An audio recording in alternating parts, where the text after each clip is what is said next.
السلام علیکم ورحمۃ اللہ وبرکاتہ و مغفرہ۔ انشاءاللہ آج ہم سورہ بقرہ کا 19واں رکوع ترجمے کے ساتھ پڑھیں گے۔ اعوذ باللہ من الشیطان الرجیم، پناہ مانگتی ہوں اللہ کی شیطان مردود سے۔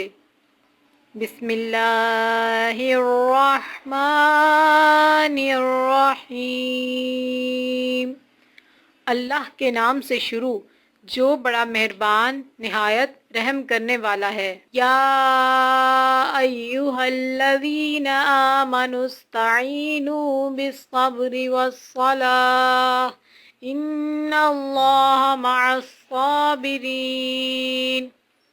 اے ایمان والو صبر اور نماز کے ذریعے مدد چاہو، اللہ تعالی صبر والوں کا ساتھ دیتا ہے۔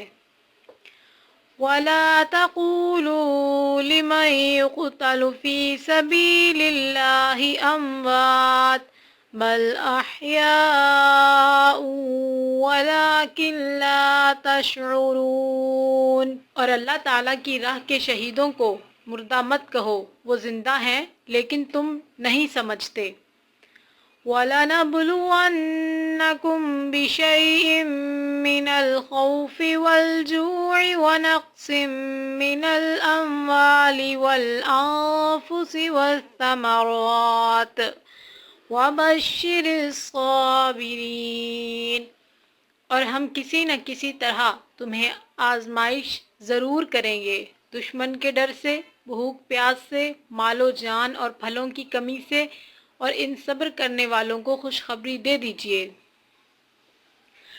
الذین اذا اصابتهم مصیبۃ قالوا انا للہ وانا الیہ راجعون، جنہیں جب کبھی کوئی مصیبت آتی ہے تو کہہ دیا کرتے ہیں ہم تو خود اللہ تعالیٰ کی ملکیت ہیں اور ہم اسی کی طرف لوٹنے والے ہیں۔ اولئک علیہم صلوات من ربہم ورحمہ واولئک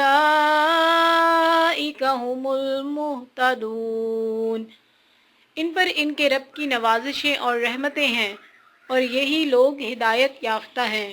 ان الصفا والمروة من شعائر اللہ فمن حج البیت او اعتمر فلا جناح علیہ ان یطوف بہما ومن تطوع خیرا فإن، صفا اور مروہ اللہ تعالیٰ کی نشانیوں میں سے ہیں، اس لیے بیت اللہ کا حج و عمرہ کرنے والے پر ان کا طواف کر لینے میں بھی کوئی گناہ نہیں، اپنی خوشی سے بھلائی۔ فَإِنَّ اللَّهَ شَاكِرٌ عَلِيمٌ، کرنے والوں کا اللہ قدردان ہے اور انہیں خوب جاننے والا ہے۔